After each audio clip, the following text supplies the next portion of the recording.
maudhu'nya, harus ada temanya. Misalnya Baksul Masail ini maudhu'iyah apa waqi'iyah, kan gitu.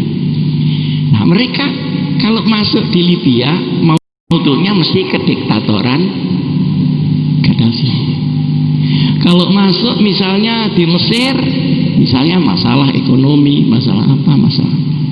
Kalau masuk di Syria mungkin masalah demokratisasi yang tidak jalan. Nah, kalau ini nanti melanda Indonesia, ternyata Indonesia itu negara-negaranya negara demokrasi. Semua boleh, termasuk maksiat juga boleh. Iya kan? Termasuk maksiat juga boleh. Nah, pasti mereka tidak menggunakan cara yang dipakai di Libya, tidak menggunakan cara yang dipakai di Timur Tengah. Pasti dia akan berselancar di atas proses demokrasi itu. Jadi misalnya orang jualan itu kalau musim panas ya jualan es, tapi kalau musim hujan ya jualan ronde Pak, jangan es. Nah, oleh karenanya demokrasi yang ada di Indonesia itu bagaimana diwarnai seperti apa yang mereka kehendaki. Nah, masuknya dari mana?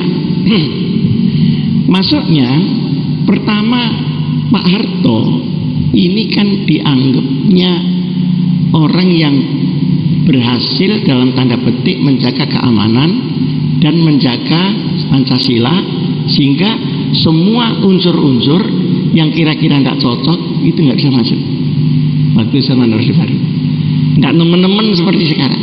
Nah, yang kedua, Pak Harto itu dianggap terlalu memegang kekuasaan yang full, semua tentara, sampai RT kan tentara, sampai orang yang takut itu mesti rumahnya ditulisi keluarga ABRI, kan gitu tuh. Suruhannya sidik-sidik celuk koramil gitu. Yang tidak punya keluarga ABRI ya ditulisi tetangga ABRI gitu. Saking dia urusannya sampai masih ingat itu ya, dijebol. Nah, dijebol dengan maudhu' ini terlalu kenceng, jadi harus dilonggarkan. Ketika dijebol itulah masuk seluruh ide-ide at-takhribiyah itu. Pada saat amandemen Undang-Undang Dasar 45 menjadi amandemen tahun 2002, tetapi tetap dinamakan Undang-Undang Dasar 1945. Di dalam perubahan itu semua simpul-simpul yang ketat itu dibocorkan semua. Misalnya di bidang ekonomi. Nah, di bidang ekonomi yang asalnya ekonomi itu dibagi rata, tapi ini lalu disentral dengan kapitalisme, maka kita makin lama akan makin miskin. Jadi di Indonesia itu bukan hanya ada kemiskinan, tapi proses pemiskinan melalui bocornya simpul di Undang-Undang Dasar. Nah, ini nanti dibuatlah undang-undang, maka aset-aset itu menjadi dijuali semua. Maka yang untung adalah pemilik modal, baik modal dalam negeri maupun modal luar negeri. Ini yang ekonomi. Kita terasa kan pekerjaan sulit begini, tapi kita tidak tahu kenapa ini begini. Kadang-kadang ada pemuda penampilan meyakinkan, tapi rokok tetap eceran. HP-nya 3, pulsanya tidak ada. Jadi gaya-gaya kok, kenapa? Pekerjaan tidak ada, itu outsourcing banyak sekali, pengangguran luar biasa, dan ekonomi ini menyentral.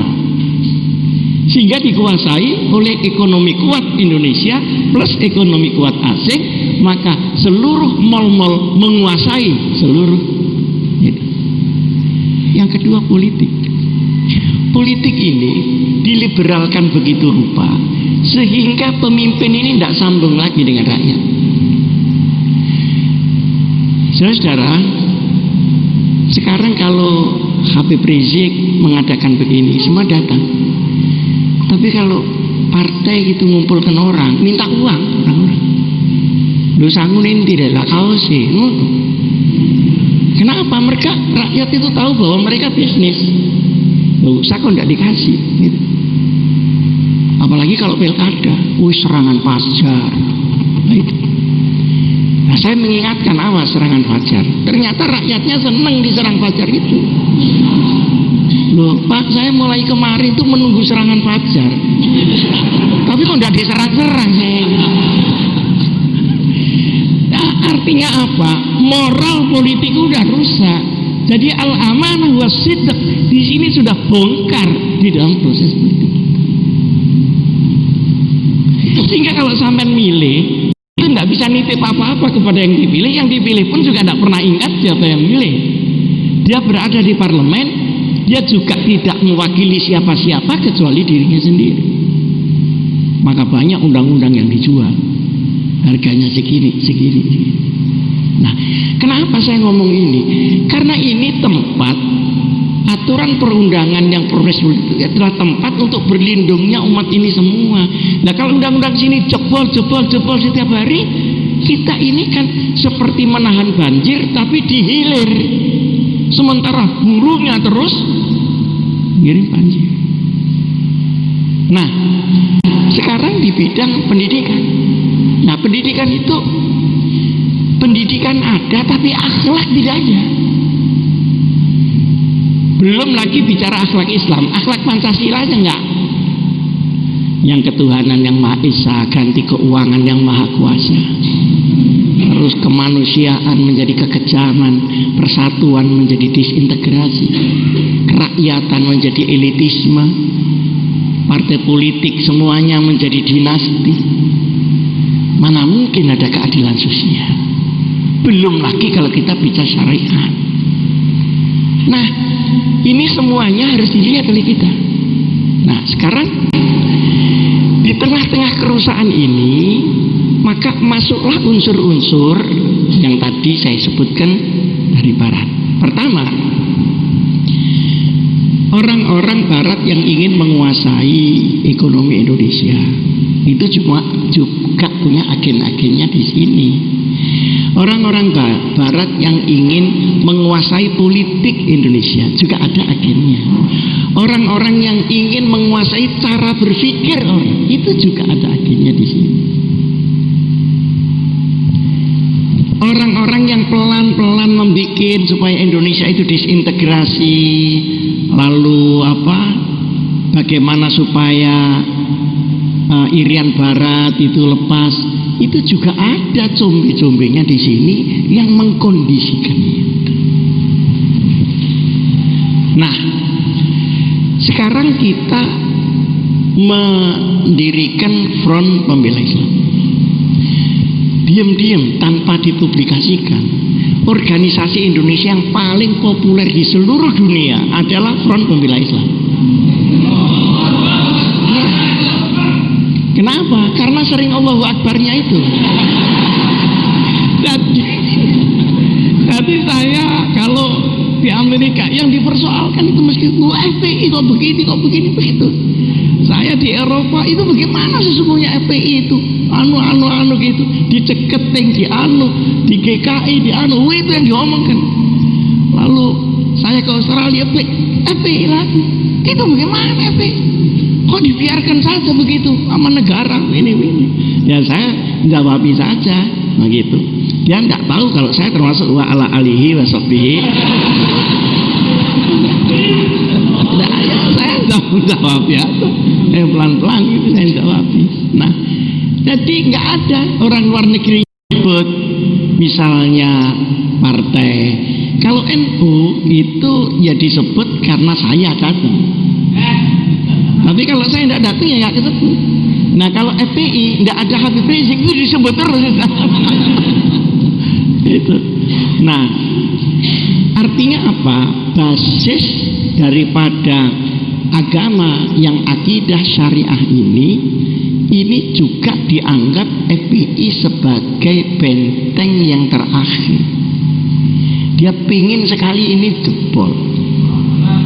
Oleh karenanya sekarang kita harus juga berpikir, selain kita menegakkan kebenaran, bagaimana cara kita menegakkan itu. Bahwa nas-nas di dalam Quran dan hadis sudah jelas, kita berkewajiban untuk melaksanakannya. Dan ketika itu untuk diri kita sendiri, tidak problem, tinggal kekuatan kita melaksanakan seberapa. Tetapi kalau ini kemudian kita harus perjuangkan keluar, maka kondisi lapangan ini harus diketahui. Kalau tidak diketahui, akhirnya ngenakan mereka. Saya kan sudah beritahu.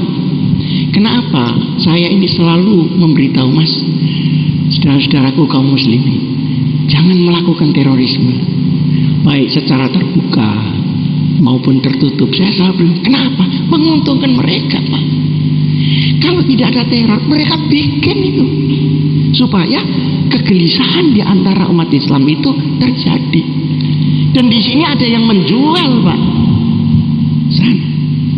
Maka jangan lakukan kesalahan di mana kesalahan itu menjadi alat pukul mereka untuk memukul umat Muhammad Rasulullah SAW.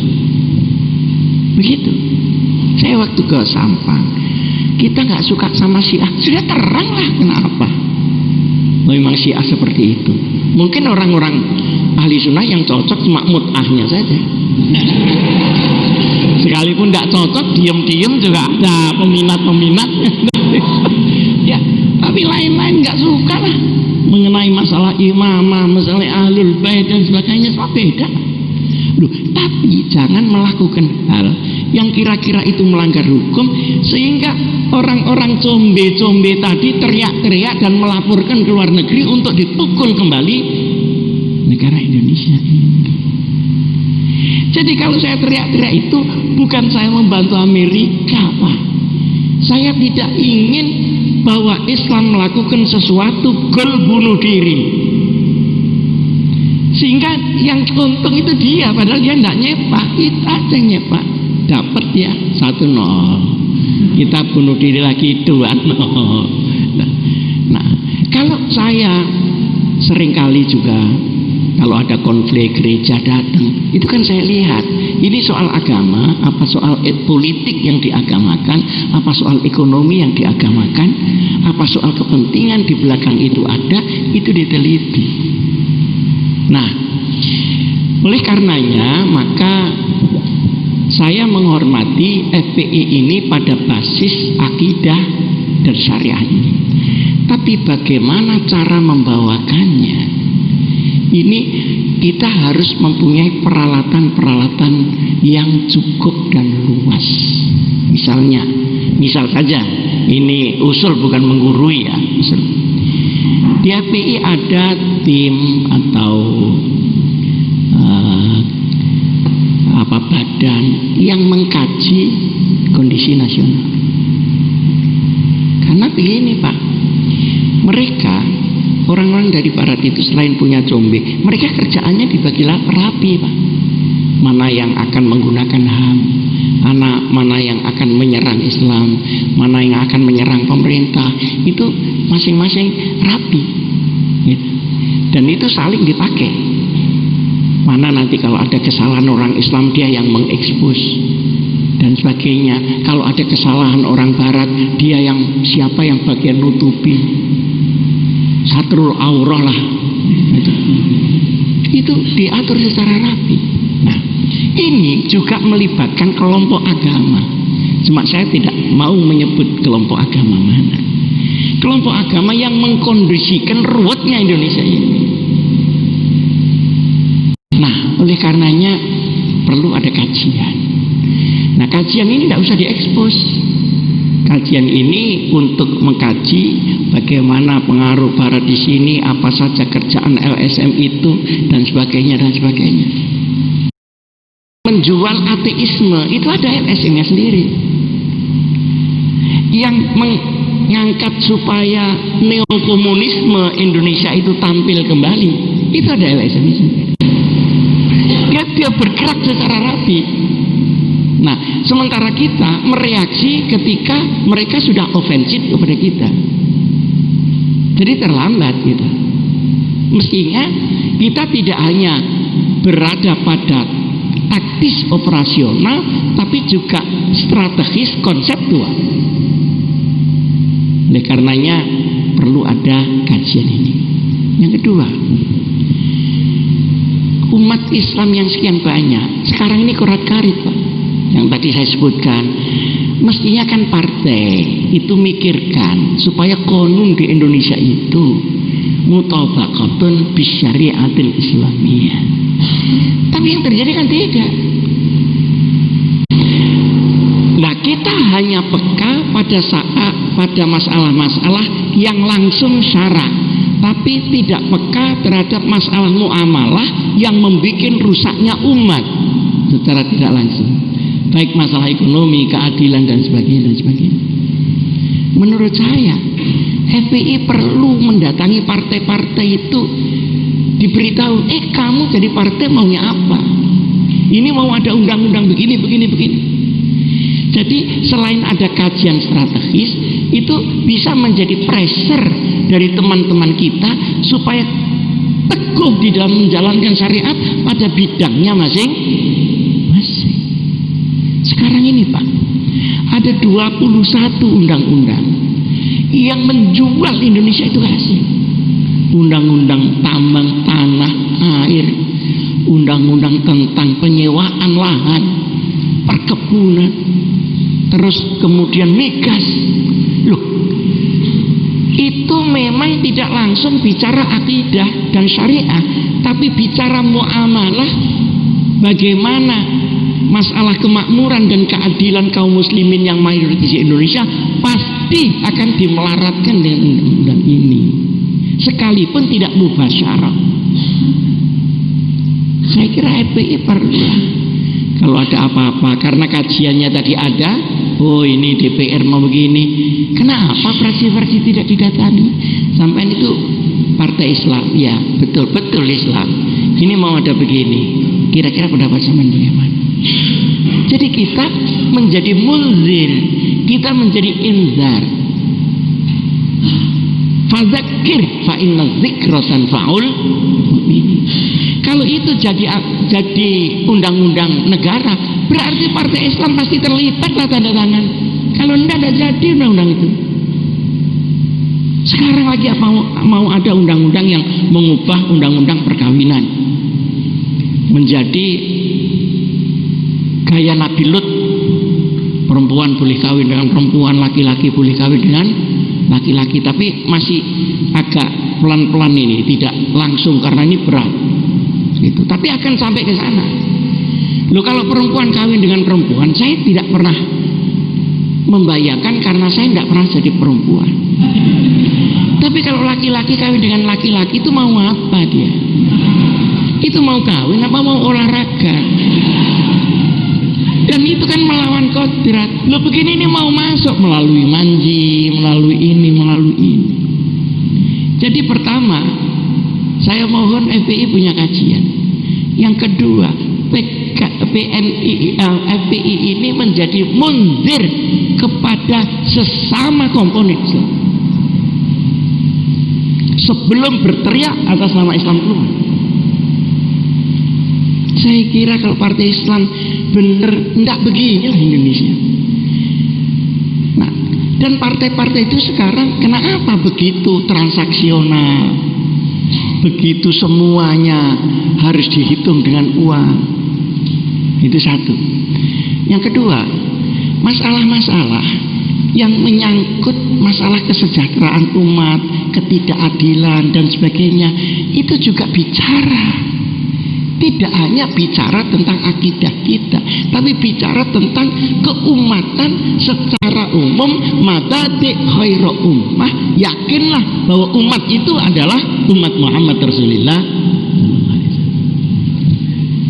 Nah, dengan demikian maka masyarakat ini akan ikut merasakan, oh iya, kehadiran FPI ini melindungi hak saya.